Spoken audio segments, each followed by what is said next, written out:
I remember standing in my kitchen one morning, feeling that familiar tightness in my chest. For years, my angina would flare up at the worst possible times when I was trying to keep up with my grandkids in the park or simply moving around the house doing chores. In my late 70s, I realized I needed a better approach to ease my heart's burden. While I'm not a doctor, I've spent a good deal of my life reading and learning about heart health because managing day-to-day discomfort is something I know too many of us face. Discovering a nitrate patch as part of my care routine seemed unusual at first. After all, I had been told for decades to rely on traditional pills or simply take it easy. But as I explored my options under the guidance of my healthcare team, I found that this seemingly small change had a huge impact on my daily comfort and mobility. That is what I'd like to share with you today. How a carefully chosen treatment, combined with a few empowering habits, can open the door to a more fulfilling life. One where your angina doesn't get to call all the shots. Many seniors grapple with heart-related discomfort and the sense of uncertainty that comes along with it. It's not just the tightness or pressure in the chest, it's the anxiety of wondering whether we can continue living life on our own terms. Feeling that you have to give up activities you love or that you're a burden on family and friends can sometimes be more distressing than the physical symptoms. This is why learning to manage angina matters so much. Even small improvements in how we handle our heart health can lead to bigger gains in freedom, independence, and simple daily joy.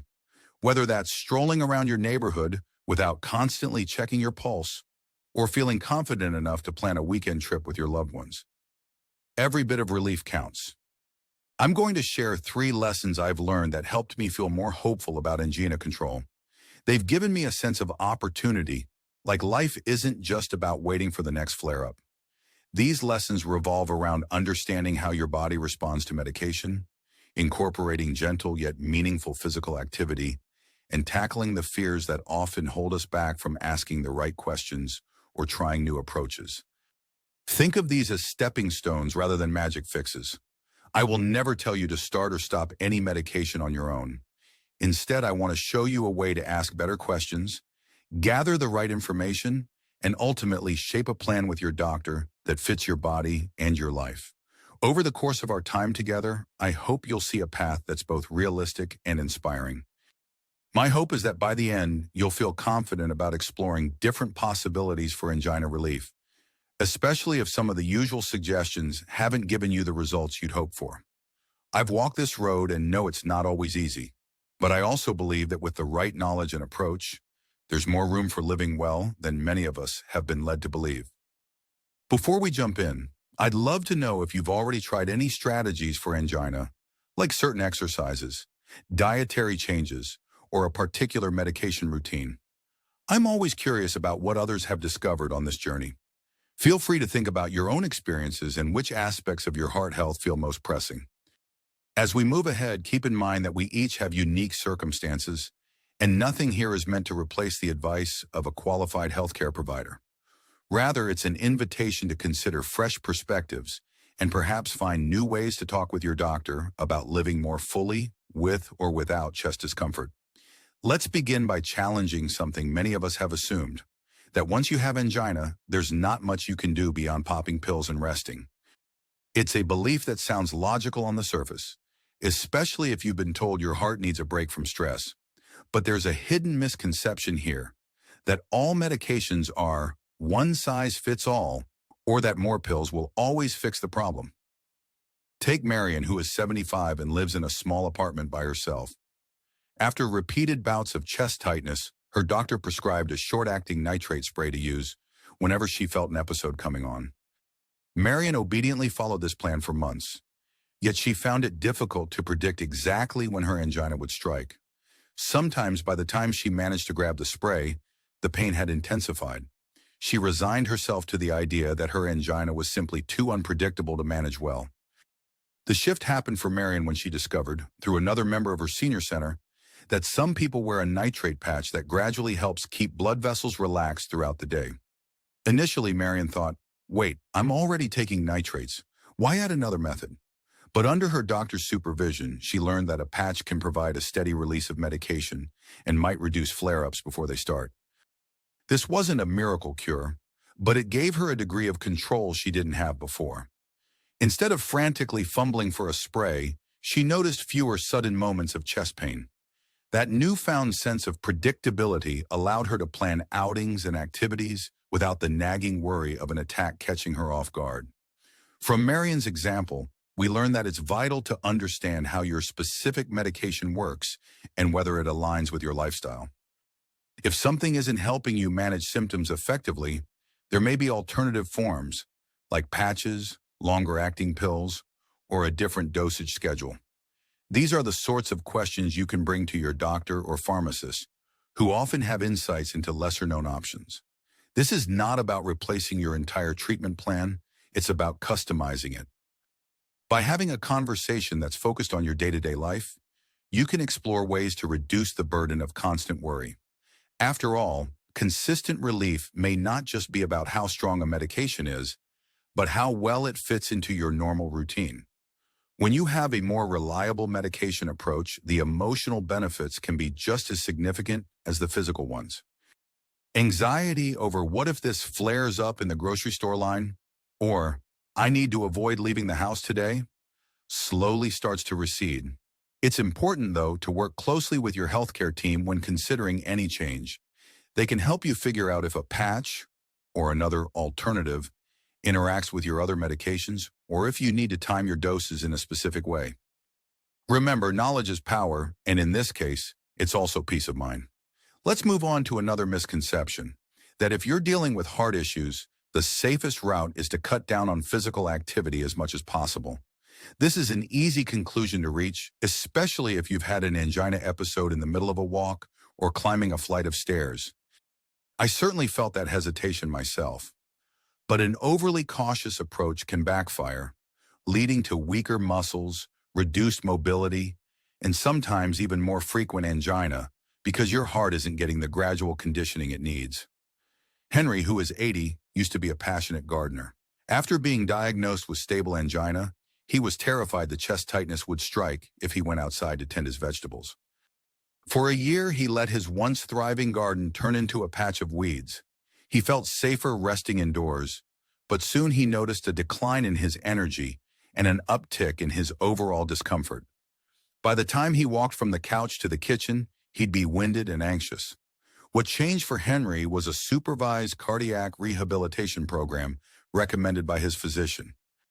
There he learned to do light to moderate exercises, carefully monitored, that gradually improved his cardiovascular stamina. He started small, gentle stretches, short walks, very mild strength exercises. Over a few months, Henry built up his endurance.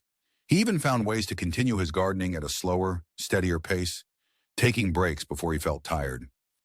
He still experienced angina on occasion, but it was less frequent and less intense. Henry's story reveals a key insight. Rest alone isn't always the friend we think it is, especially for the heart. The heart, much like any muscle, can benefit from consistent activity within a safe range. If you're unsure about where to start, talking to your doctor or asking for a referral to physical therapy or cardiac rehabilitation can be a terrific first step. They can show you techniques and routines that won't overwhelm your heart, but will still encourage healthy circulation. If you have limited mobility, even gentle exercises performed while seated can help maintain muscle tone and blood flow. The goal is not to turn you into a marathon runner, but to boost your heart's efficiency so that everyday movements become less of a strain. There are emotional benefits to these small forays into physical activity too. Re-engaging with hobbies or even discovering new ones can reignite a sense of purpose that gets overshadowed by fear. When you see that you can walk an extra minute or do a small household task without feeling your chest tighten, it encourages you to keep going. That sense of incremental progress helps break the cycle of anxiety. With each tiny victory, you rebuild confidence in your body's capabilities. Even if you have to move carefully, you're moving forward instead of letting fear set all the limits. Speaking of fear, another common assumption is that medical treatments are too confusing or daunting to really understand. So why bother asking questions? Many of us grew up in a time when doctors gave orders and we followed them without question. But this can lead to a sense of powerlessness, which is especially tough when dealing with something as unsettling as angina. Let's consider Carol, who is 77 and lives with multiple health conditions, including high blood pressure and diabetes. She's on several medications and has trouble keeping track of what each one does. After feeling overwhelmed and a bit embarrassed, she stopped discussing her concerns with her doctor. She figured, they must know best. I'll just do what I'm told. Carol's turning point came when her granddaughter, who had studied health sciences in college, visited her for a week. Noticing Carol's confusion, the granddaughter sat down with her and wrote out a simple chart of each medication, its purpose, and when to take it. They also found a pill organizer that separated Carol's meds by day and time. But more than that, Carol started asking her doctor and pharmacist specific questions about side effects and interactions. She realized that her innocent vitamins could actually reduce the effectiveness of one of her prescriptions if taken at the same time. By learning to space them out, she improved how well her body responded to each. This newly gained clarity helped Carol feel more in control. She noticed fewer random bouts of angina and more predictable patterns in her overall health, simply because she was finally aligning her treatments the right way. The lesson here is that asking questions can save you a lot of frustration and may even improve your health outcomes.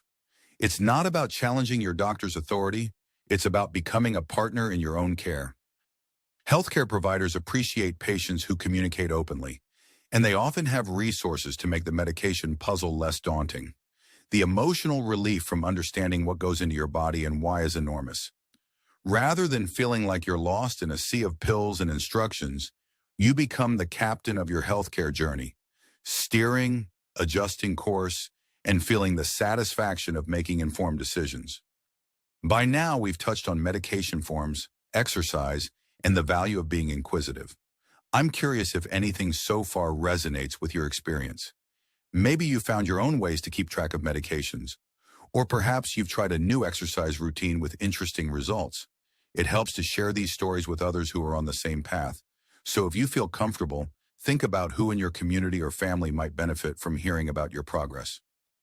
Let's move deeper into a point that often goes overlooked: the role of our minds in shaping how we experience physical pain. There's a widespread belief that angina is purely about what's happening in our arteries. While biology is certainly central, the stress or anxiety we carry in our minds can magnify how we feel discomfort. Consider Harold, age 79, who found that even mild exertion triggered not just chest tightness, but waves of panic. Sometimes his medical tests showed that his heart was actually stable at those moments, yet he felt suffocated by the fear of what might happen. His doctor explained that anxiety and stress hormones can raise heart rate and blood pressure, potentially making angina feel worse or appear more frequently. Harold didn't want to rely solely on anti-anxiety medication, so he started practicing relaxation techniques like controlled breathing, guided imagery, and brief meditation. At first, he felt silly closing his eyes and picturing calm scenes, but over time, these methods lowered his baseline anxiety. He also discovered that gentle stretches paired with slow, rhythmic breathing helped ease muscle tension around his chest. Although his angina didn't vanish, it stopped controlling his life as intensely. He learned to recognize early signals of stress and respond proactively. Instead of waiting for a full-blown episode, he used deep breathing and short rest intervals to keep himself in a calmer state. Harold's experience underscores the interplay between emotional well-being and physical symptoms. Taking a few minutes each day to calm your mind isn't just fluff. It can reduce the physiological stress that contributes to angina. These techniques often cost nothing and have zero side effects, but they do require consistency. Whether it's reading a book quietly, listening to calming music, or practicing a structured relaxation exercise, finding a method that works for you can make daily life feel more manageable. Sometimes seniors worry that acknowledging stress or anxiety will make people think they're weak. The opposite is true. Recognizing the impact of emotional well-being on physical health is a sign of wisdom, not weakness.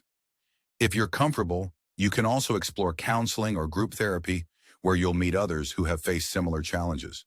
Just hearing "me too" from someone else dealing with angina can validate your worries and lighten the emotional load.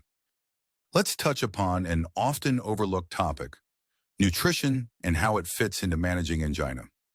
Many folks think dietary changes are all about weight loss or complicated meal plans. In reality, even modest adjustments can make a noticeable difference in heart health and medication effectiveness. Take Susan, 76, who was taking multiple heart medications, including a nitrate patch.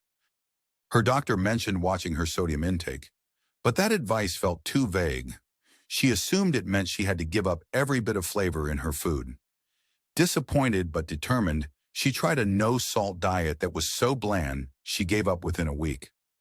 The breakthrough for Susan came when she discovered various herbs and spices that could replace salt without sacrificing taste.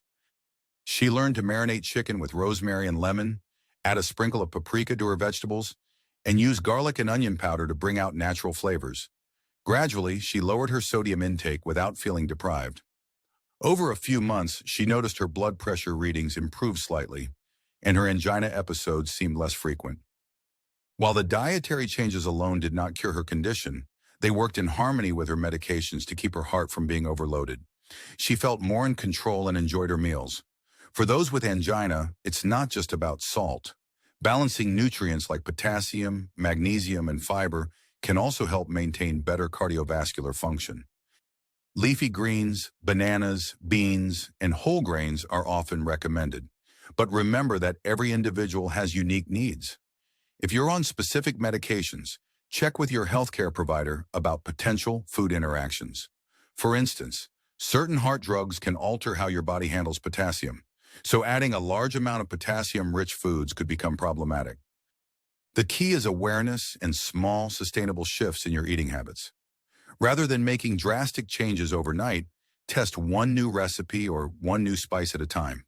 By doing so, you're more likely to stick with the adjustment and benefit from it in the long run. Eating well can also improve your mental outlook. Preparing a flavorful meal or sitting down to enjoy a balanced dish can feel like a small celebration of life. When you know you're nourishing your body with foods that support your heart, each bite can become an affirmation that you're an active participant in your health, rather than a passive bystander. Now, I'd like to pause and ask, have you ever experimented with small dietary tweaks, like cutting back on salt or adding more vegetables, only to find that it made you feel a bit better? The details can be surprisingly powerful when we pay attention. Reflect on a time you felt proud of a healthy meal choice or discovered a new favorite snack. Acknowledging these bright spots can motivate you to keep refining your approach to nutrition. Finally, let's address a deeply personal subject: the fear of becoming overly dependent on medications, especially as we age. Many seniors worry about piling on prescriptions. You might think, what if this patch leads to needing even more pills? Or, will I ever be able to live without medication? It's a valid concern, especially if you're juggling multiple prescriptions for various conditions. Take the example of Jerome, age 82. He lived for a decade with controlled angina using a standard oral medication. When his doctor suggested adding a nitrate patch due to a recent increase in episodes, Jerome hesitated. He didn't want another prescription to remember or an added cost to his monthly budget. But as his episodes grew more frequent, Jerome finally agreed. Within several weeks, he noticed an improvement. The patch eased his symptoms enough that he could stay active, even volunteering to help at his local community center. Interestingly, as Jerome's overall stamina improved, he had more confidence to walk regularly for exercise. This in turn helped his blood pressure and weight control. Eventually, his doctor was able to adjust and slightly reduce one of his other heart-related medications. The patch hadn't become a lifelong sentence. It was actually part of a flexible plan that changed as Jerome's health improved. The takeaway is that medication doesn't have to be a dead-end road. It can be a bridge that helps you reach a more stable state where other positive changes, like exercise, diet, and stress management, can flourish. Over time, you and your doctor may find ways to adjust or even reduce certain treatments. The key is seeing medication as a tool rather than a crutch. While it's wise to question whether you truly need every pill you're prescribed, it's also wise to remain open to solutions that might make your daily life more comfortable and vibrant. There's a sense of relief that comes from striking the right balance between medications and lifestyle habits. Instead of focusing on the number of prescriptions, focus on how well each piece of the puzzle is supporting your heart. Ask yourself, do I feel more capable today than I did a month or a year ago? If the answer is yes, then you're moving in a beneficial direction. And if the answer is no, that's a signal to revisit your plan with your healthcare team. You have options, and you have the right to explore them. Let's take a step back and reflect on the journey we've been through. First, we confronted the notion that angina must be managed in a one-size-fits-all manner. By exploring different forms of medication, like patches, sprays, or pills, we can find approaches better suited to our individual lives. Next, we challenge the idea that physical activity is best avoided when you have heart trouble. In fact, measured exercise can help the heart adapt and reduce those troubling episodes of chest tightness. Then we dove into the importance of asking questions and staying informed about every treatment or supplement you take. Clearing up confusion can help you feel less fearful and more prepared. We also examined how stress and anxiety can worsen angina and how simple relaxation techniques can soften its impact. Nutrition came into play as well, showing us that modest dietary adjustments can support your heart and work hand in hand with medications.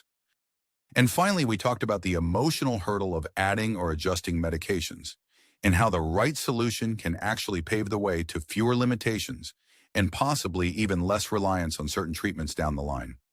Addressing angina isn't a quick fix. It's a living, evolving process that demands patience and the willingness to explore. But there's a certain urgency to getting started, especially if chest pain is keeping you from the activities and relationships that matter most. If you wait too long, you risk letting fear and discomfort shrink your world. On the other hand, taking the initiative to learn, ask questions, and try new methods could open the door to months or years of greater freedom and fulfillment. Try picturing how you'd feel if your angina episodes were less frequent or less intense. Maybe you would plan a trip to see distant family, join a community walking club, or simply walk around the grocery store without that knot of worry in your chest. These dreams might seem out of reach at the moment, but they can become more feasible as you piece together a plan that includes the right medication, moderate exercise, stress management, and thoughtful nutrition. What's your next step? You could start by jotting down a list of questions for your doctor. Are there alternative forms of my current medication? Should I consider a supervised exercise program? Are there particular foods that might help or hinder my treatment? Another option is to share what you've learned with a spouse, friend, or neighbor who also struggles with heart concerns, creating a small network of support. If you're really motivated, you might schedule a check-in with your pharmacist to discuss how various pills interact, ensuring you're taking them at the optimal times. Above all, give yourself permission to be an active participant in your health journey. Too often, we assume that getting older means making do with discomfort. But while growing older is inevitable, constant suffering doesn't have to be. You've lived through decades of triumphs, challenges, and lessons learned. You have the resilience and the wisdom to steer your healthcare choices in collaboration with professionals you trust. As we wrap up, I want to leave you with a message of hope. You are not defined by angina. It is a piece of your health puzzle, but it doesn't own your future. The real power lies in recognizing that you have choices, perhaps more than you realize. Whether you're exploring a nitrate patch or another avenue of relief, take it step by step and celebrate each bit of progress. Your heart is still strong enough to carry you through new experiences, and your mind is nimble enough to adapt, learn, and make decisions that honor the life you want to live. You have the right to aim for comfort, peace of mind, and the joy of staying engaged in the world around you. Let that sense of opportunity guide you toward a more fulfilling and confident chapter in your life.